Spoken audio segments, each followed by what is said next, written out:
La filosofía moderna avanzará en una cada vez más valoración de la capacidad productiva del hombre, en menoscabo de su capacidad contemplativa. De esto ya he hablado en otras ocasiones. Ahora quisiera comentar una postura curiosa respecto al tema, que es la de Rousseau.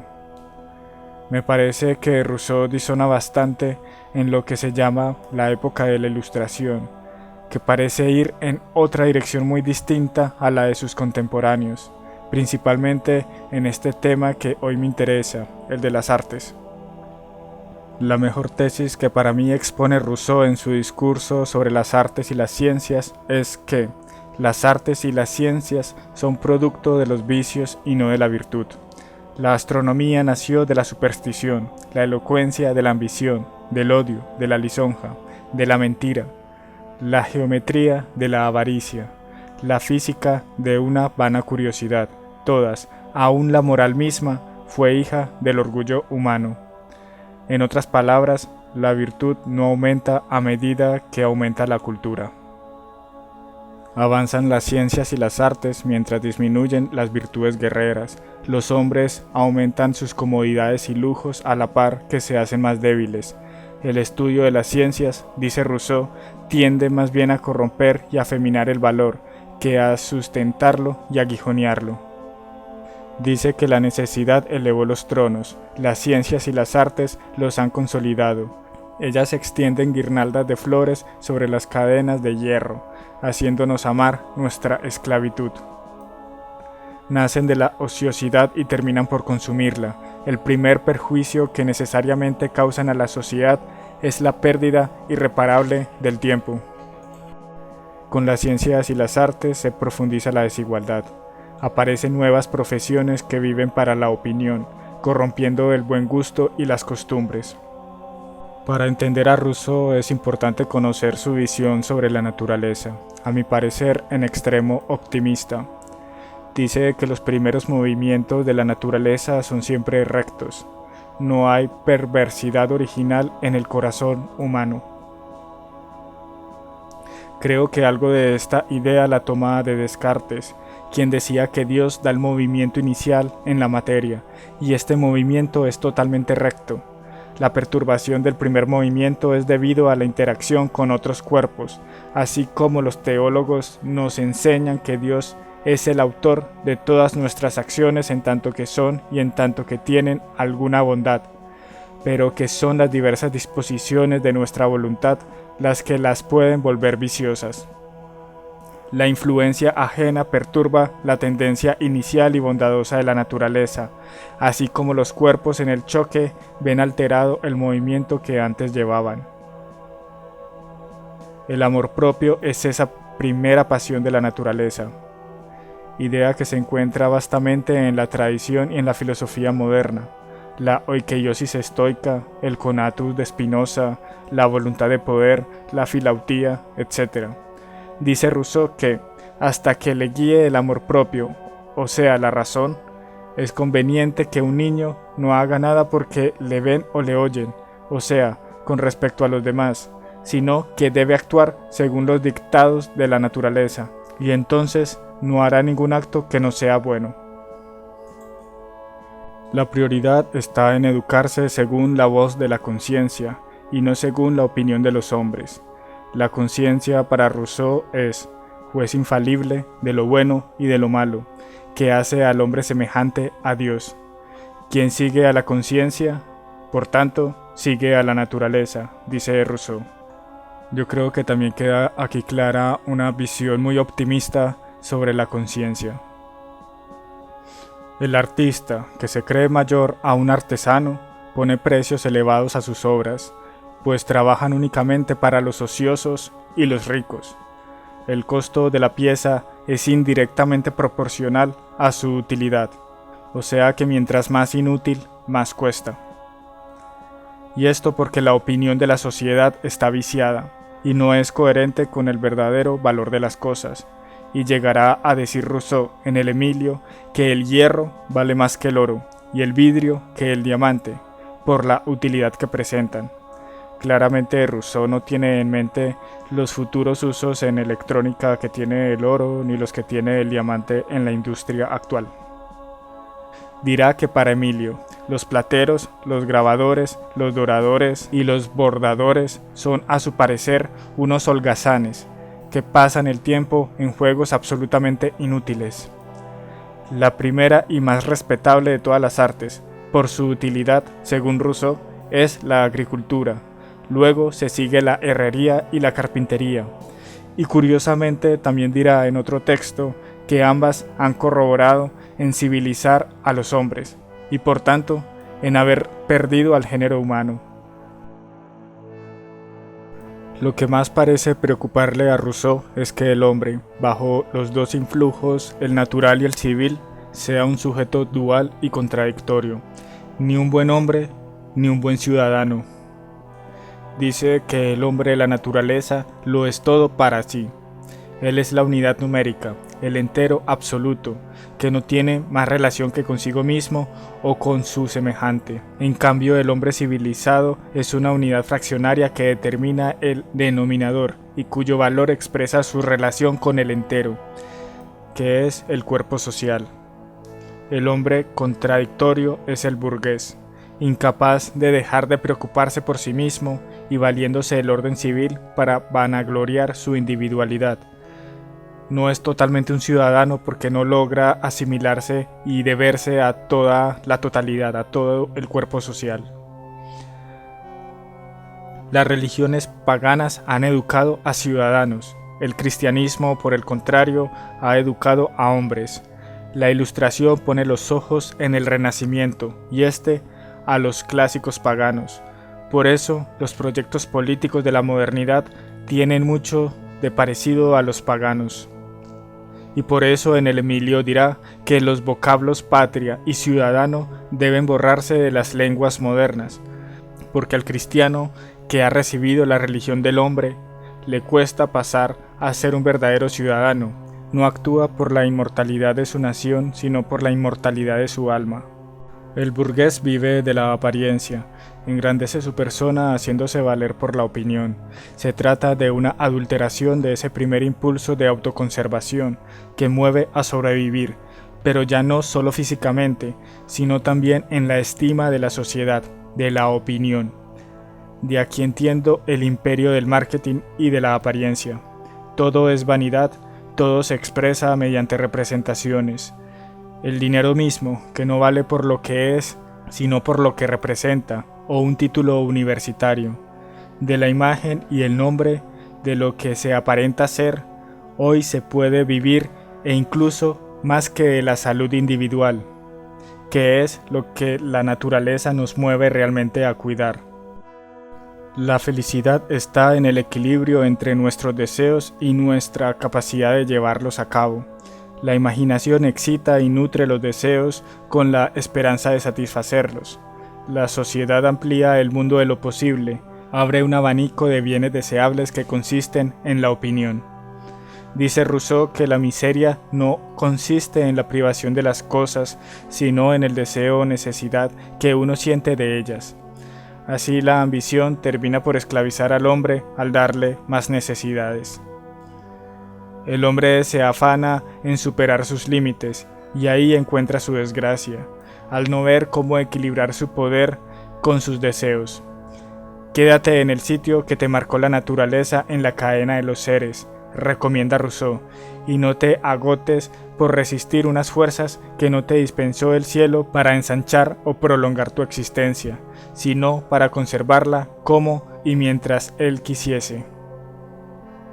Y dicho esto, se entiende su cuestionamiento a la medicina misma.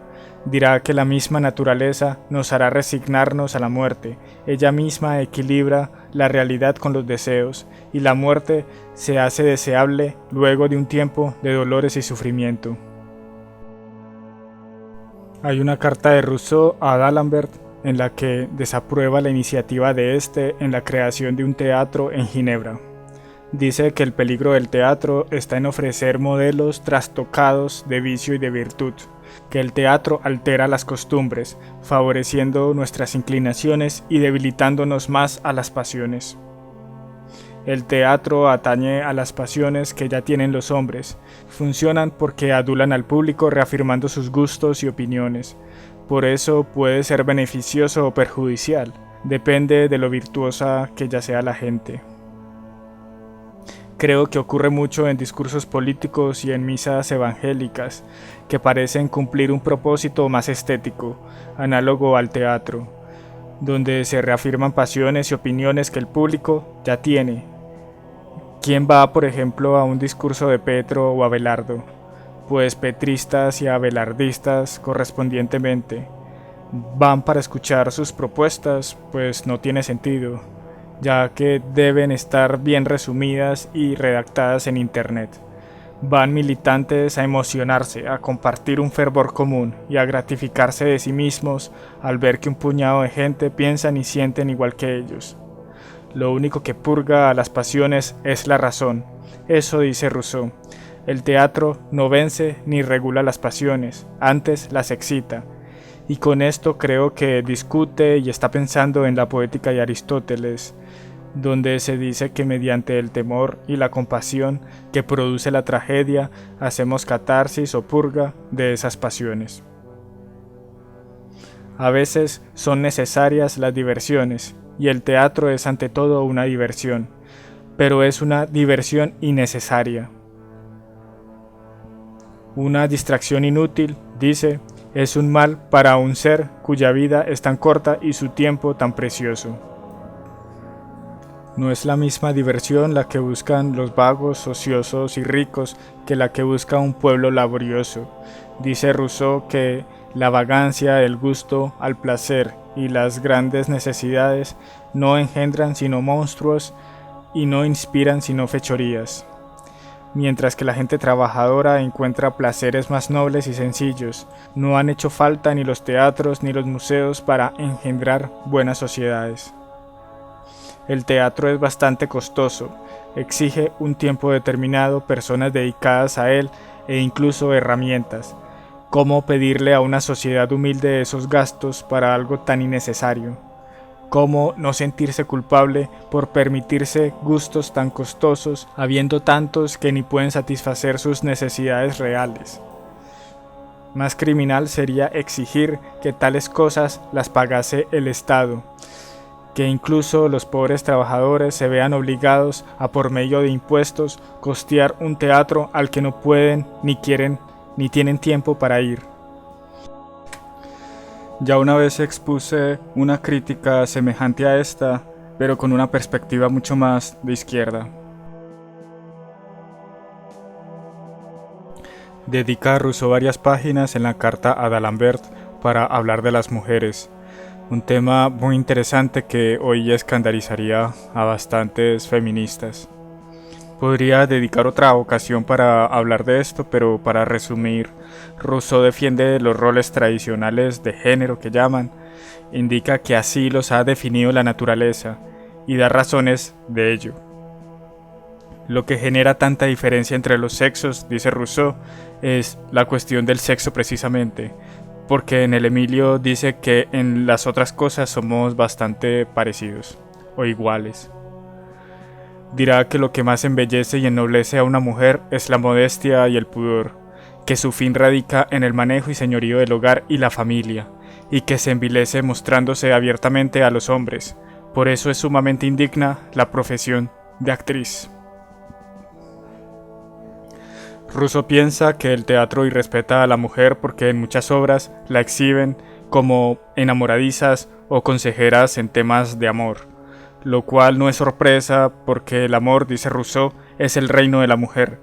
Ellas son las que necesariamente imponen en él la ley, y esto se debe a que el sexo trae consigo diferentes consecuencias para ambos, y la mujer es la que debiese estar más interesada en ponerle obstáculos al deseo del hombre. Dice que los antiguos tienen mayor respeto porque protegen a las damas ante la opinión de los demás, defendiendo su pudor y modestia.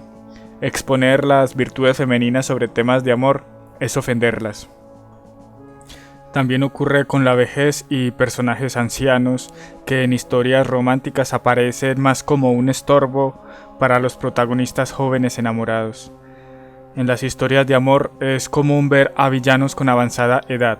Se ridiculiza e irrespeta a los ancianos a favor de exaltar a la misma juventud y esa pasión que están sintiendo.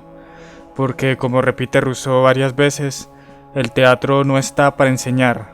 Las obras funcionan y se hacen exitosas si agradan a gran número de gente, y la mejor forma de agradar es lisonjeando los vicios, las opiniones y las emociones más comunes que la gente ya tiene.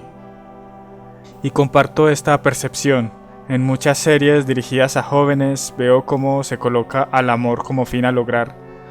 Todo parece disponerse para que así sea apreciado por el público.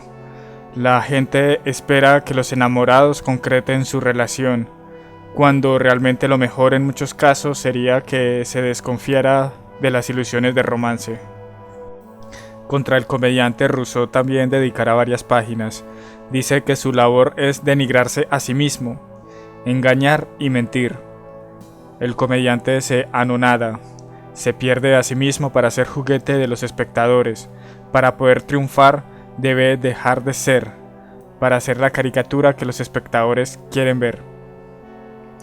Y dicho esto de los comediantes, más lo que también se ha dicho de las mujeres, resultaría claro concluir que para Rousseau es una profesión tremendamente negativa para una mujer ser comediante. Rousseau dice que el oficio de comediante es exhibirse al público por dinero, a veces o en la mayoría de los casos humillándose a sí mismo, además que lo hace para excitar las emociones de quien lo mira, como si comparara a un comediante con una prostituta. A pesar de toda esta opinión negativa sobre las artes, en el Emilio Rousseau valora la educación del dibujo, pero dice que no precisamente por el arte en sí, sino para que le diera actividad a la vista y elasticidad a la mano, y para agudizar la observación de la naturaleza. No he observado en Rousseau un menosprecio de la belleza.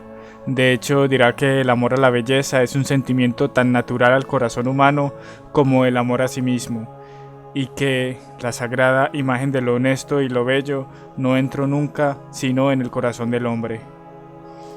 El gusto se puede educar, y sus auténticos modelos se encuentran en la naturaleza, mientras que el lujo va unido al mal gusto, y es influenciado por los ricos y artistas movidos por su interés y vanidad. Los ricos quieren hacer alarde de sus riquezas, y los artistas aprovecharse de ellos, y así se nutren mutuamente.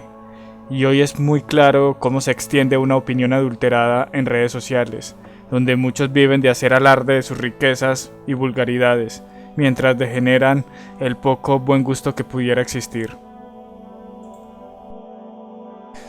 Creo que exagera Rousseau en la visión tan optimista que tiene de la naturaleza. A mi parecer, la naturaleza humana, antes de algún hipotético ingreso a la vida civil, ya tiene la tendencia a desordenarse, y de hecho gran parte de los artificios humanos están para corregir en lo posible dicho desorden.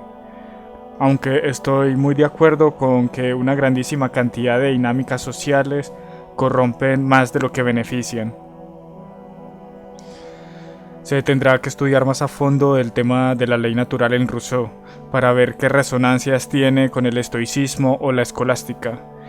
En algún momento llega a considerar al matrimonio como un orden deseado por la naturaleza, pero pienso yo que el matrimonio ya es en sí una asociación, y eso me permite pensar que quizás se pueda compatibilizar al hombre natural con el social, que creo que es lo que intenta más o menos hacer en el Emilio.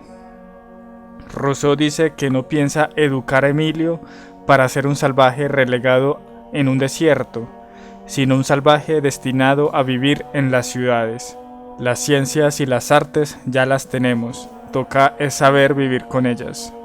Rousseau desea que Emilio practique un arte, o más bien un oficio, uno que no dependa de la opinión, que se realice más con las manos que con la cabeza, con el que solucione problemas reales, y que aunque no prometa una gran riqueza, sí permita una independencia de ésta y de los ricos, para no verse obligado a mendigarles reconocimiento.